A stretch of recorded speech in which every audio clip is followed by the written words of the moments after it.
Hello friend, welcome back to my channel. आज फरवरी की 23 तारीख है और मौसम में गर्माहट आते आते अब गर्मी में फ्लावरिंग करने वाले पौधों को फूलों के लिए तैयार करने का समय भी आ गया है। जब अभी हम पौधों को फूलों के लिए तैयार करेंगे तभी आगे चलकर इनमें लगातार फ्लावरिंग होगी। ये मेरे सभी बोगनविलिया के पौधे हैं जिनकी एज लगभग 3 से 4 साल के आसपास की होगी। इन पौधों पर मैंने लास्ट ईयर बरसात के बाद कुछ खाद का यूज़ किया था। उसके बाद से इनमें लगातार फूल आए और इस बार तो जनवरी के महीने में भी ज़्यादा ठंड नहीं पड़ी, इसलिए जनवरी के महीने में भी इन पौधों पर लगातार फ्लावरिंग हुई। बोगनविलिया के पौधे परमानेंट तो रहते ही हैं, साथ ही फूलों वाले पौधों में मैंने बोगनविलिया ही ऐसे पौधे देखे जो साल में लगभग 10 महीने फूल देते हैं। जनरली ये पौधे बेल की तरह ग्रो होते हैं, लेकिन एक 12 से 14 इंच के गमलों में भी इन पौधों को कई सालों तक ग्रो किया जा सकता है। अभी मेरे कुछ पौधों में फ्लावरिंग स्टार्ट हो चुकी है और कुछ पौधों की ब्रांचेज ज़्यादा ग्रो कर गई हैं। तो सबसे पहला काम है इन समय बोगनविलिया के पौधों की प्रूनिंग करना। इस समय आप बोगनविलिया सहित अपने गर्मियों के लगभग सभी पौधों की कटाई छटाई कर सकते हैं। गमले में लगे पौधों को टाइम टू टाइम प्रूनिंग की ज़रूरत रहती है। प्रूनिंग करने से जहां पौधों में एक अच्छा शेप आता है, वहीं कट वाली जगह से ज़्यादा ब्रांचेज डेवलप होती हैं, जिनमें आगे चलकर फिर जल्दी फ्लावरिंग स्टार्ट हो जाती है। बोगनविलिया के पौधों की प्रूनिंग तो इसलिए भी ज़रूरी हो जाती है क्योंकि इनको अगर ऐसे ही छोड़ दिया जाए तो ये बेल की तरह ग्रो हो जाते हैं। फिर गमले में इस तरह के पौधों में फ्लावरिंग कम रहती है। मैं इन पौधों की सॉफ्ट प्रूनिंग कर रहा हूँ क्योंकि अभी सभी पौधों में नई ग्रोथ स्टार्ट हो चुकी है। ज़्यादा हार्ड प्रूनिंग करने से फिर नई ग्रोथ आने में ज़्यादा समय लग जाता है। मैंने सभी पौधों की हल्की सी प्रूनिंग कर ली है। इसी तरह इस समय आप गुड़हल, मोगरा, एडीनियम या नागचंपा जैसे पौधों की प्रूनिंग भी कर सकते हैं। प्रूनिंग के बाद खाद देने से आगे चलकर जो भी फूल आते हैं वे कलर में भी शार्प रहते हैं और पौधे हेल्दी भी रहते हैं। मिट्टी में नई खाद को मिलाने से पहले सबसे ऊपर मिट्टी की हल्की सी गुड़ाई कर लें और ऊपर की लगभग 2 से 3 इंच की मिट्टी को बाहर निकाल लें। कुछ लोग नई खाद को बस गमले की मिट्टी के ऊपर से ऐसे ही ऐड कर देते हैं, जो कि एक सही तरीका नहीं है। खाद को हमेशा मिट्टी को बाहर निकाल कर जो स्पेस बनता है उसी में देना चाहिए। इससे खाद का असर तेज़ी से होता है और पौधों को लंबे समय तक फिर खाद देने की ज़रूरत भी नहीं रहती। तो इस प्रकार मैंने सभी पौधों के गमले में ऊपर से लगभग 3 से 4 इंच का स्पेस बना लिया है।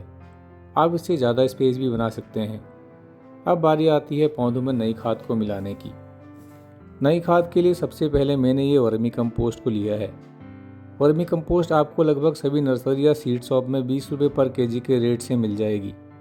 आप इसकी जगह नॉर्मल गोबर खाद को भी ले सकते हैं, लेकिन वर्मी कंपोस्ट मिल जाए तो ज़्यादा बेटर है क्योंकि इनमें गोबर खाद के कंपैरिजन में ज़्यादा न्यूट्रिएंट्स होते हैं। अगला फर्टिलाइज़र ये बायोजाइम है।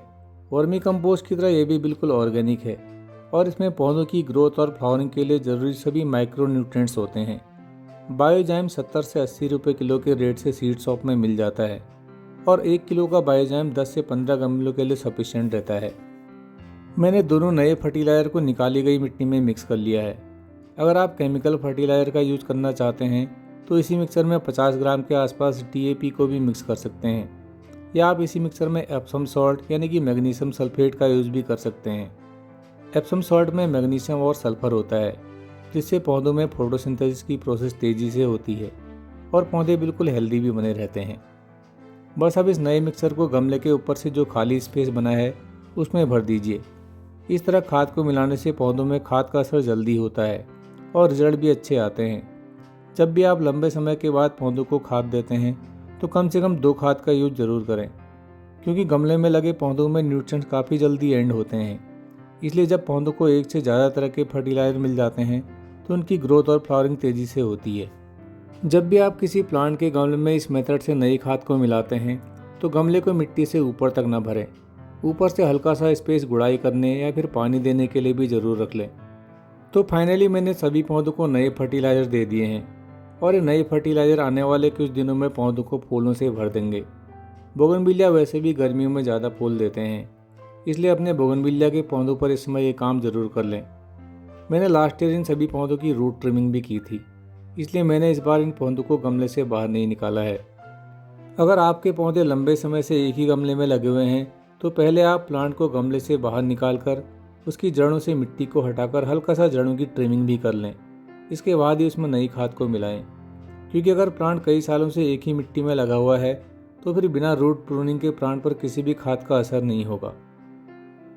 तो फ्रेंड, ये था गर्मियों के एक बहुत ही सुंदर प्लांट बोगनविलिया को फ्लावरिंग को तैयार करने को लेकर आज का वीडियो। आप यही काम गर्मियों के और पौधों में भी कर सकते हैं। अगर आप एडेनियम की प्रूनिंग या फर्टिलाइजर को लेकर वीडियो देखना चाहते हैं तो उस वीडियो का लिंक मैंने डिस्क्रिप्शन बॉक्स में दे दिया है। आज की वीडियो से रिलेटेड किसी भी क्वेश्चन के लिए या फिर अपने ओर से किसी भी सुझाव के लिए कमेंट बॉक्स में अपनी राय ज़रूर शेयर कीजिए। अभी के लिए बस इतना ही। फिर मिलते हैं किसी नए वीडियो में किसी नए टॉपिक के साथ। तब तक देखते रहिए gardening with RPJ. Thanks and happy gardening.